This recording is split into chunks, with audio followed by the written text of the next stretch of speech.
Facebook's massive user base and ownership of the world's most detailed social graph have opened the door to many opportunities and challenges, spanning domains like sentiment, currency, emerging markets, and value creation.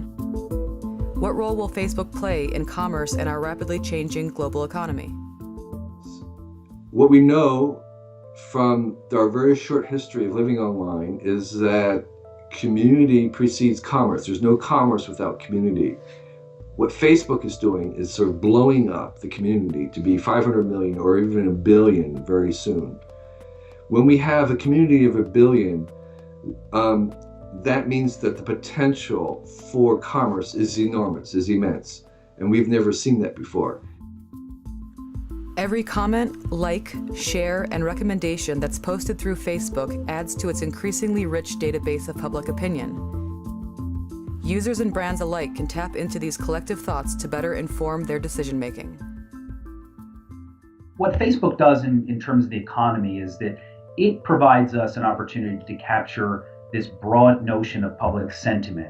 And then that in turn provides businesses an opportunity to create value based off of that understanding of what people really care about, really value in their lives. The sentiment analysis aspect of it can't be undervalued. Brand reputation can't be undervalued. Product testing, it could be very significant in terms of finding who your biggest fans are, the people who talk about you the most, interact with you the most in these pages. They won't just be brand ambassadors, but they potentially could be early focus groups, and then sort of see how those rapid product cycles are iterated against very quickly.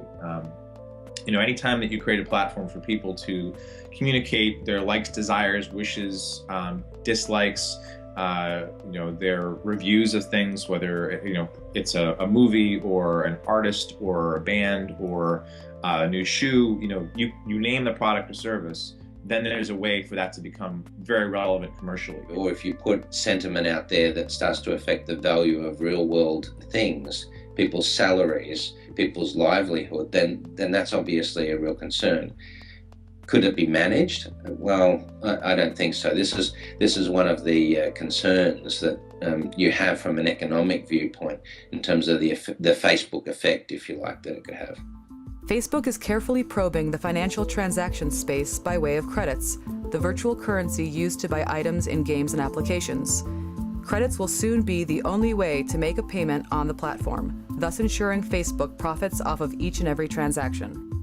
More people use Facebook than probably any other system that has a virtual currency. And so Facebook, just by virtue of that, could become the first world currency provider. As we move later into the decade, physical currency will be harder to differentiate from virtual currencies like Facebook credits.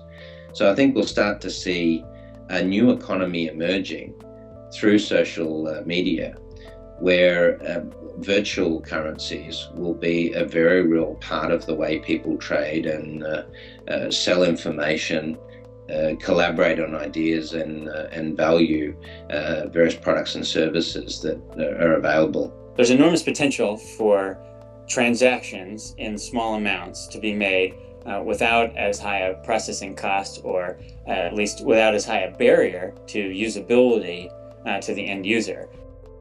As mobile phones saturate the world, they're enabling the emergence of a nervous system that will allow previously disadvantaged regions to gain access to global social, news, and payments networks in an unprecedented manner.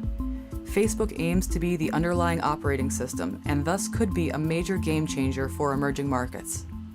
What you're going to find in a lot of these emerging markets is that they're skipping generations of infrastructure. So when a Facebook utility shows up, it's probably going to show up, on mobile. The experience is going to be almost wholly mobile.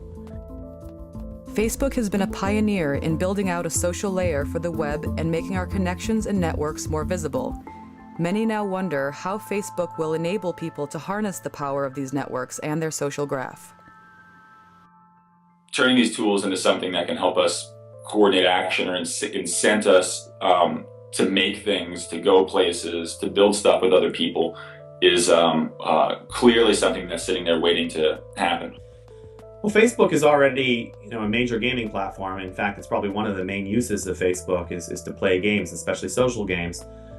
One of the next things we might see happen is that with Facebook credits, which are already integrated with games and rewards in games, this may spread into the real world where a variety of outside vendors, various businesses, service providers can give us Facebook credits, can enable us to pay with Facebook credits, and can reward us with Facebook credits for taking actions that they want us to take. So now that you've got all the people connected, what are the mechanics? What are the incentives? What are the rewards? How do you make it fun for people to do productive things?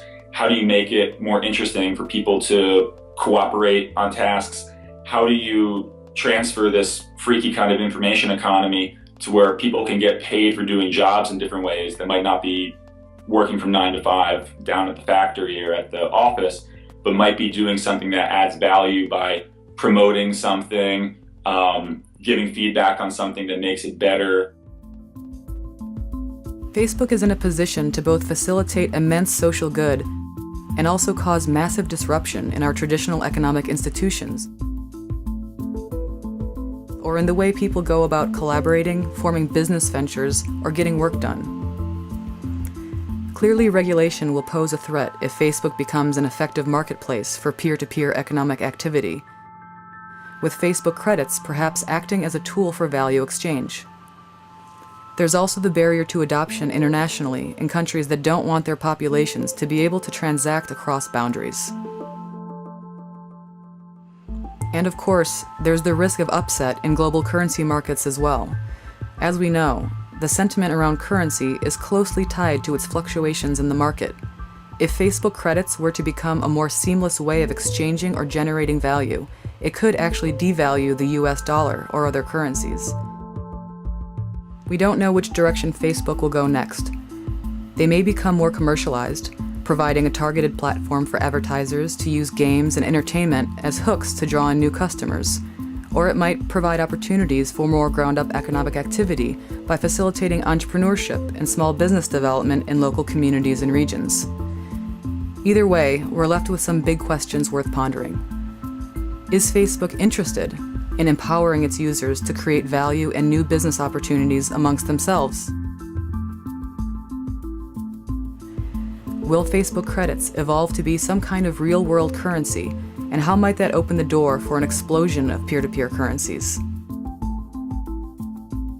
And finally, as Facebook becomes more of a mobile platform and integrates with commerce in the real world, how might that impact the ability of emerging markets to participate in a piece of the Facebook economy?